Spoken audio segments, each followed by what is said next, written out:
Welcome to Pro Tips. Please like, share and subscribe.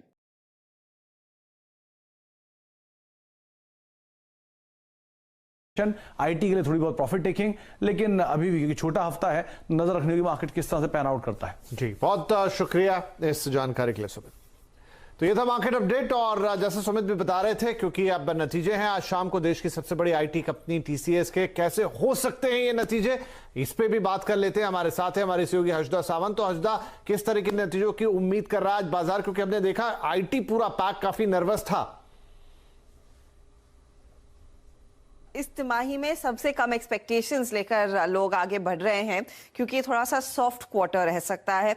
अब देखिए, dollar revenue terms हो या फिर कांस्टेंट करेंसी टर्म्स हो, बहुत ही मामूली बढ़त का अनुमान इस समय है। अगर इससे बेहतर कंपनी कर देती है तो हाँ, वो बड़ा सरप्राइज जरूर आएगा। आप देखिए डॉलर रेवेन्यू टर्म्स में क्या एक्सपेक्ट किया जा रहा है। डॉलर रेवेन्यू टर्म्स में करीब 2.5% तक का इजाफा, 6,685 मिलियन डॉलर तक का आंकड़ा देखने को मिल सकता है। रुपी टर्म्स में करीब 50,000 करोड़ का रेवेन्यू, और अगर 50,000 करोड़ का रेवेन्यू आता है तो वो फिगर दरअसल एक माइलस्टोन होगा। कंपनी पहली बार क्वार्टरली नंबर्स में 50,000 करोड़ के रेवेन्यू को पार करती हुई दिखाई देगी। अब आते हैं दूसरे आंकड़ों पर। प्रॉफिट भी करीब 3% तक की बढ़त दिखा सकता है। 10,000 करोड़ के ऊपर का आंकड़ा रहेगा तो ये भी एक माइलस्टोन ऑफ सॉर्ट्स रहेगा। लेकिन मार्जिन फ्रंट पर ज्यादा कुछ बदलेगा नहीं।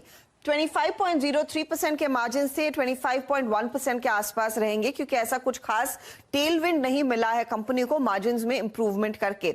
याद रखिएगा, हाँ, रुपी के संदर्भ में भारतीय कंपनियों के लिए ज्यादा बेहतर होता है, मार्जिन इंप्रूव होते हैं। लेकिन दूसरी तरफ जो दूसरी करेंसीज है उनमें भी हमने देखी है डॉलर के सामने काफी वॉलेटिलिटी देखनी है, तो वो ऑफसेट हो जाता है। डॉलर आय के लिहाज से 2.5% की ग्रोथ जैसे मैं मेंशन कर रही थी। कांस्टेंट करेंसी टर्म्स में 3% का इजाफा।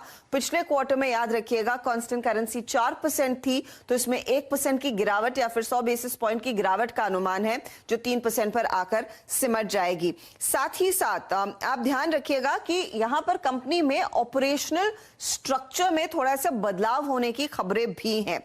कंपनी बेसिकली अब यहां से प्लान कर रही है कि अपनी नेक्स्ट फेज ऑफ ग्रोथ को कैसे ड्राइव करेंगे, और इस नेक्स्ट फेज ऑफ ग्रोथ में जो अगला माइलस्टोन ये टारगेट कर रहे हैं वो तकरीबन $50 बिलियन के रेवेन्यू का है। और उसके लिए अपने ऑर्गेनाइजेशन स्ट्रक्चर में कुछ चेंजेस आएंगे। इस समय जो करंट मॉडल है वो ज्योग्राफी, वर्टिकल और सर्विस पर फोकस करता है, लेकिन नए मॉडल में जो कंपनी का फोकस होगा वो इंडस्ट्री फर्स्ट मॉडल होगा। Acquisition, relationship incubation, enterprise growth और ऑफ कोर्स बिजनेस ट्रांसफॉर्मेशन की बात उभर कर आ सकती है।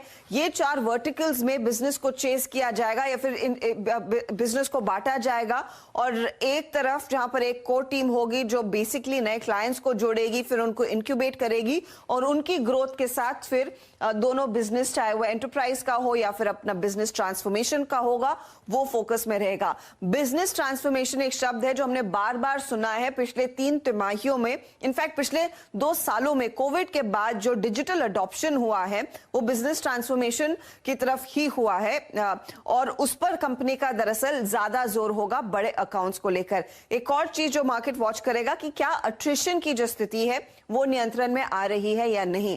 अब तक के जो भी इंटरव्यूज हुए हैं, जो भी मैनेजमेंट से बातचीत हुई है, उन्होंने यही कहा है कि सप्लाई साइड की चैलेंजेस हैं, यानी कि इतने ज्यादा लोग हैं नहीं मार्केट में अवेलेबल जितनों की इनकी जरूरत है। और वो इनफैक्ट एक्सेंचर के नंबर्स में भी साफ निकल कर आया था कि अट्रिशन अभी भी हायर साइड पर है।